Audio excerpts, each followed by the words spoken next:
Hi guys, what's up? Nick here with Gauge Gamers, and I'm back with Kevin, who's co-commentating, and he's doing a... Co-commentator is fun, kids. It is. Make sure if you want to get into Let's Playing, find a friend who Let's Plays. Then co-com with them for a bit. And not only that, but also, like, the best tip advice I can give, which I also gave as my 7,777th tweet. Yes, I'm in a ludicrous position, I know. Anyway, is that just find games you really love and just play them, you know, and enjoy them. And, you'll find, I mean, if you really show how much you really care about a certain game, even if it's something that's not really well known, like in my case, I did like the first Monkey Island game, and also I did Loom, you know, then you can guarantee a lot of people are going to pick up on your enthusiasm and just probably be interested in checking out more of your stuff, you know. Or even if it's just a game that's a little more well-known, like, say, this, Banjo-Kazooie. You know, just have a lot of fun and just enjoy yourself, you know. Just, if you enjoy yourself playing the game, your viewers will enjoy it too. Basically. And make sure that you sound kind of good on recording, because... Yeah. Oh yeah, the audio, yeah, make sure, yeah, that's another key thing. Because if your voice is nails on a chalkboard, no one's going to listen to you. I'm surprised people listen to me, honestly.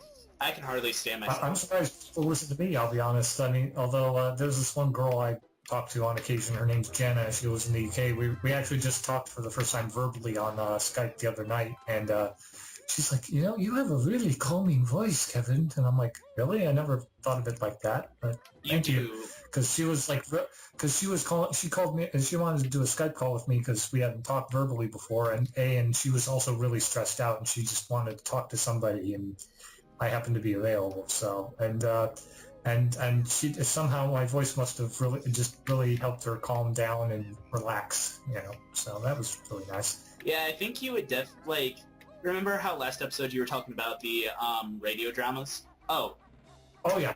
Yeah, and well, yeah, like audio plays, yeah, which I really love as a format. Yeah, I think you would definitely make a good actor on there, or like an announcer.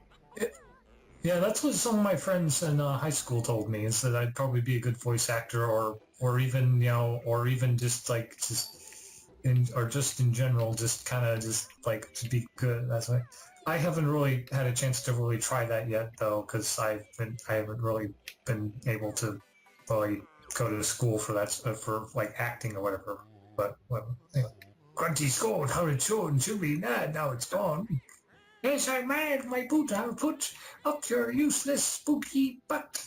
Oh my. Oh my. Yes. Thank you, George. I'm actually super excited for this set of recordings because I'm going to be changing up the end card for it. So instead of playing a piano cover of the main theme, I'm actually going to include the Grant Kirkhope compositions. Because nice. if you didn't know it, viewers, Grant Kirkhope put all the Banjo-Kazooie music, everything in the kitchen sink up on. Oh yeah, I was like, holy shit! I haven't seen this level of precision of releasing a game music unless someone decided to do their own little unofficial game rip. I mean, and not only that, but it's Grant Kirkhope himself releasing this, which is a big deal. Although I have this one album of, like, I have some video game remix albums on my computer, and there's this actually guy named Blake Robinson who does these like video game music that make it seem like it's being rendered by an orchestra, even though it's done like with a synthesized kind of sound.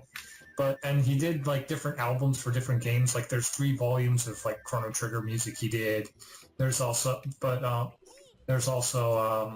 and then there's another album he did where it was Super Metroid music, which is like tremendous. It's like, and then the other one he did was Banjo-Kazooie music, and I was actually impressed with some of the arrangements he did. It was really, I mean, like I said, it's not an official orchestra, but it sounds close enough to an orchestra that I would, if I didn't know it was like a computer program, I would have assumed it was an actual orchestra playing Banjo-Kazooie music or whatever. It's that impressive. Although I do love some of the arrangements he did for some of the Chrono Trigger music as well. So Gunjo!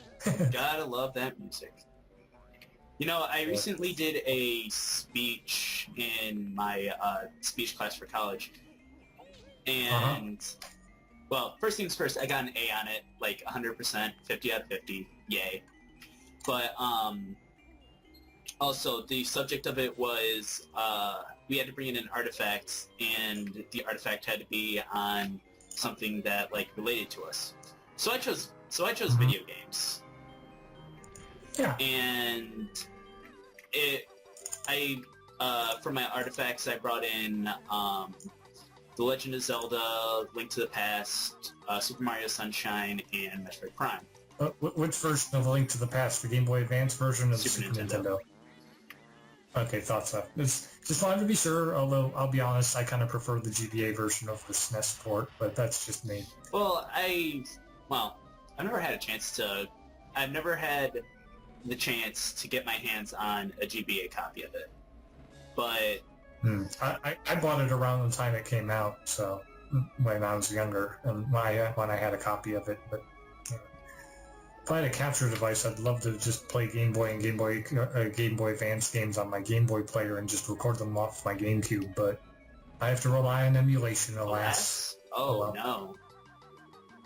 Yeah, but well, I mean, don't get me wrong. Emulation is really handy, but sometimes, for some things, I mean, I use an emulator in Camtasia for my Let's Plays for the most part, but it's just, I would love to just try to at least do a capture device and maybe try to record live commentary with Audacity or something like that, just to kind of shake things up a bit, so I don't get too complacent with using Camtasia. No, I'm sorry, but I'm gonna pause you right here. This church is huge. Like, it's like the TARDIS. It's bigger on the inside. like, I mean, it's magnificent. I absolutely love. Oh yeah, great! It's a great piece of design. And the fact that this was on the N64, which compared to stuff today, gosh. Well, that's supposed to show you just how much Rare was great back in the day before Microsoft kind of caused them to kind of go, where basically the Nintendo gave them free reign to do what they wanted. And by the way, you can hit the keys after after he taps them. Just saying. I thought you had to. I thought it was like a Simon Says thing. No, you can, after he taps the key, then you can press it. But still, it's just that Nintendo gave them free reign to do what they wanted, and just wanted, but I mean, they did rein them in a little bit to some degree, but at the same time, they basically let them have all these great details and stuff. And the reason I was telling you that you can hit the keys after he taps it is because that's kind of what my friend Levy did for his LP. Okay, so that's a handy tip. But yes. So if you ever play this game, viewers, keep that in mind. So I was hanging out with my RA a little bit ago, and he has Smash for 3DS, and nice. Really and we got on the topic of like the characters in it because some people were speculating that there'd be more characters once the Wii U version came out. Yeah, like DLC or something like that. More like an update type thing. Or but, yeah. Like, and I was thinking, you know what? It would be awesome if Banjo-Kazooie was in Smash. And then he was like, yeah. So I was talking about like, you know what we should do? Send death threats to Microsoft to sell back the Rare rights. I don't think that's going to happen, but I mean that's kind of why Banjo was removed from the DS port of Diddy Kong Racing, is because of copyrights. Because Rare got bought out. I actually didn't like the DS version of Diddy Kong Racing. I mean, usually when it comes to remakes, I prefer the remake over the original because they've done enough stuff that it's just like they kind of polished it up a bit more, and it's kind of like a better version. Like, for example, I'll be honest, I kind of prefer the GBA version of Super Mario World over Super Mario of the original SNES version, even though I grew up with the SNES version. I've never played them. But Diddy Kong Racing is one of the rare instances where I've actually preferred the original N64 version over the DS version. because of the fact that it's just so compromised by the fact, marred by the fact that Rare had all these great characters in the original version that they can't use in the DS version because of Microsoft's. Wait, was Conquer in the DS version? Don't remember. I don't think so, but I do remember Banjo being a playable character in the original Diddy Kong Racing. See, I used to play Diddy Kong Racing like way back when I was younger. I used to play that with my buddy Robert a lot of time when we were in middle school. We had a blast, man. I loved it. I mean, don't get me wrong, I love Mario Kart, but it's just Diddy Kong Racing. Oh, I don't know. There's something about that. It just had me on the edge of my seat. Excuse me.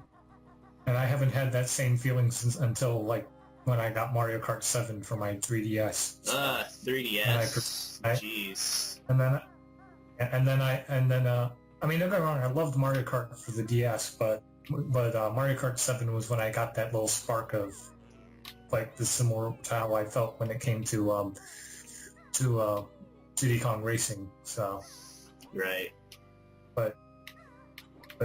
But yeah, and I actually, it's certainly tempered by the fact that one of my friends, Micah, who's also known as the LP or Cows Crazy, check him out. He does good stuff. Stop it! You're gonna make me have to link like 50 billion people in here.